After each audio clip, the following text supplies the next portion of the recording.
नमस्कार प्यारे मित्रों, प्रेरणा चैनल में आपका स्वागत है। आज मैं आपको कमलेश्वर की लिखी कहानी अपनी अपनी दौलत सुनाने जा रही हूँ। पुराने जमींदार का पसीना छूट गया यह सुनकर कि इनकम टैक्स विभाग का कोई ऑफिसर आया है और उनके हिसाब किताब के रजिस्टर और बही खाते चेक करना चाहता है। अब क्या होगा मुनीम जी? जमींदार ने घबरा कर कहा। कुछ करो मुनीम जी। हजूर, मैं तो खुद घबरा गया हूँ। मैंने इशारे से पेशकश भी की, चाह कि भला टल जाए। 1 लाख तक की बात की, लेकिन वह तो टस से मस ही नहीं हो रहा है। मुनीम बोला, तो हे भगवान, मेरी तो सांसें उखड़ रही हैं। तब तक रमुआ पानी ले आया। जमींदार ने पानी पिया पर घबराहट कम न हुई। हिंदू है कि मुसलमान? सिख है। तो अभी लस्सी वस्सी पिलाओ, डिनर के लिए रोको, सोडा पानी का इंतजाम करो। फकीरे से बोल 3-4 मुर्गे कटवाओ और उनसे कहो हम सारा हिसाब किताब देंगे, पर आप शहर से इतनी दूर से आए हैं, हमारे साथ डिनर करना तो मंजूर करें। मुनीम घबराया हो चला गया।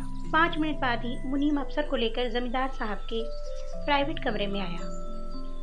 जमींदार साहब ने घबराहट छुपाकर लपकते हुए उसका स्वागत किया। उसे खास चांदी वाली कुर्सी पर बिठाया। आइए हजूर, तशरीफ रखिए। यहाँ गांव आने में तो आपको बड़ी तकलीफ होगी, जमींदार साहब ने अदब से कहा।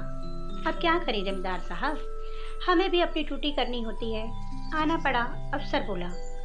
तब तक लस्सी के गिलास आ गए। यह लीजिए हजूर। जमींदार साहब बोले, शाम को हम और आप जरा आराम से बैठेंगे। आप पहली बार तशरीफ लाए हैं। जी हाँ जी हाँ, लेकिन मुनीम से कहिए पिछले 3 सालों के हिसाब किताब के कागजात तैयार रखें। जमींदार के फिर पसीना छूट गया। उसने खुद को संभाला, पसीना पोंछकर बोला, अरे हजूर, पहले शाम तो गुजारिए, फिर रात को आराम फरमाइए। सुबह आप जैसा चाहेंगे वैसा होगा। तभी नौकर ने आकर मालिक को जानकारी दी। मालिक, रात के लिए फकीरे के यहाँ से कटे मुर्गे आ गए हैं। मालकिन पूछ रही है कि चारों शोरबे वाले बनेंगे या आधे भुने हुए और आधे शोरबे वाले। बताइए हुजूर, कैसा मुर्गा पसंद करेंगे, शोरबे का या भुना हुआ या दोनों? जमींदार साहब ने पूछा। इनकम टैक्स अफसर एकदम कच्चा पड़ गया। कहने लगा, जमींदार साहब मैं चलता हूँ। अरे क्यों? कहाँ? हमसे कोई गलती हो गई क्या? नहीं नहीं, लेकिन आपके साथ बैठकर मुर्गे खाने की मेरी औकात नहीं है। वैसे आपके मुनीम जी ने मुझे 1 लाख देने की पेशकश की थी, लेकिन मैं अब आपसे अपना इनाम लेकर जाना चाहता हूँ। जमींदार और सारे कारकुन चौंके कि आखिर यह माजरा क्या है। जमींदार साहब भी चौंके। लेकिन आप हजूर, मैं 1 लाख रुपए की रिश्वत लेकर भी जा सकता था, पर नहीं, मुझे तो आपसे बस अपना इनाम चाहिए। इनाम?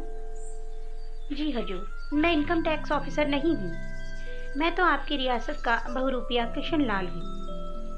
सोचा अपनी कला दिखाकर आपसे ही कुछ इनाम हासिल किया जाए। जमींदार भड़क गया।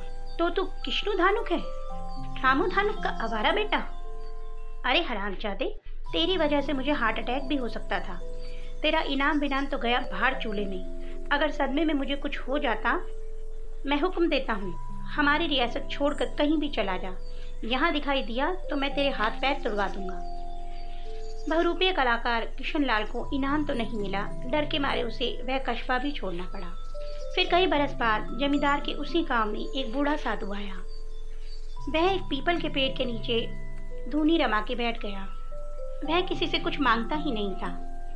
उसके प्रति लोगों का आकर्षण बढ़ने लगा। वह थोड़ा प्रवचन भी देने लगा। लोगों ने उसकी कुटियां बनवाने की बात की तो उसने मना कर दिया। वह जाड़े गर्मी बरसात में वहीं पीपल के नीचे बैठा ध्यान भजन प्रवचन में खोया रहता। उसकी कीर्ति फैलने लगी। दूर दूर क्षेत्रों से लोग उसके दर्शन करने आने लगे।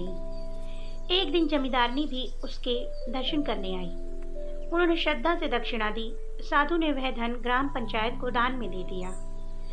प्रवचन देते समय उसने कहा, यह धन मेरा अर्जित धन नहीं था, मैंने इसे अपने श्रम से नहीं कमाया था। यह समाज का धन है। उसी तरह समाज के पास लौट जाना चाहिए, जैसे वर्षा का जल सागर में लौट जाता है। श्रद्धालुओं की भीड़ बढ़ने लगी। जमींदारी रोज उसके दर्शन करने आने लगी। एक दिन उन्होंने जमींदार साहब से कहा, क्यों ना हम साधु जी को हवेली में ले आएं। वे जाड़े गर्मी बरसात में वहीं पीपल के नीचे बैठे रहते हैं। बारिश के दिनों में वहाँ बहुत कीचड़ हो जाती है।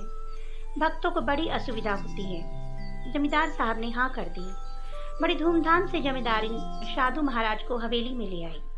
भक्त वहीं आने लगे। जमींदारी ने भक्तों के लिए भंडारा शुरू करवा दिया। प्रवचन देते समय साधु महाराज ने कहा, पेट तो पशु भी भर लेता है, पर मनुष्य के पास एक और पेट होता है, वह है विद्या और ज्ञान का खाली पेट। यदि वह नहीं भरता तो भंडारे का भोजन व्यर्थ चला जाता है। जमींदार जमींदारिन ने साधु की बात को समझा। उन्होंने ग्राम पंचायत को धन देकर गांव में एक पाठशाला खुलवा दी। पर एक समस्या सामने आई, उसमें पढ़ने के लिए बच्चे आते ही नहीं थे। तब साधु ने एक दिन प्रवचन में कहा कि जो भक्त मेरे दर्शनों के लिए आते हैं, यदि वे अपने बच्चों को पाठशाला में नहीं भेजते तो उनसे मेरा निवेदन है कि वे मेरे दर्शन के लिए ना आए। साधु महाराज की बात का असर हुआ। पाठशाला में बच्चे पहुंचने लगे। भक्तों की भीड़ भी बढ़ने लगी। जमींदार और जमींदारी ने दुनिया का दूसरा चेहरा देखा और एक रात जब सारे भक्त जा चुके थे, उन्होंने अपनी सारी धन संपदा लाकर साधु महाराज के चरणों में रख दी। महाराज, आप जैसे चाहें हमारी इस अकूत संपदा और संपत्ति का उपयोग करें। दूसरे दिन सुबह भक्त आने लगे, पर साधु का कहीं पता नहीं था। जमींदार और जमींदारी चकते में आ गए। पूरी हवेली की तलाशी ली गई। उस साधु की परछाई तक वहां नहीं थी। वह साधु सारी धन संपदा लेकर चंपत हो गया था। जमींदार और जमींदारिन के साथ बहुत बड़ा धोखा हुआ था। तभी भक्तों की उत्तेजित और नाराज भीड़ में वही पुराना बहुरूपिया किशन लाल दिखाई दिया।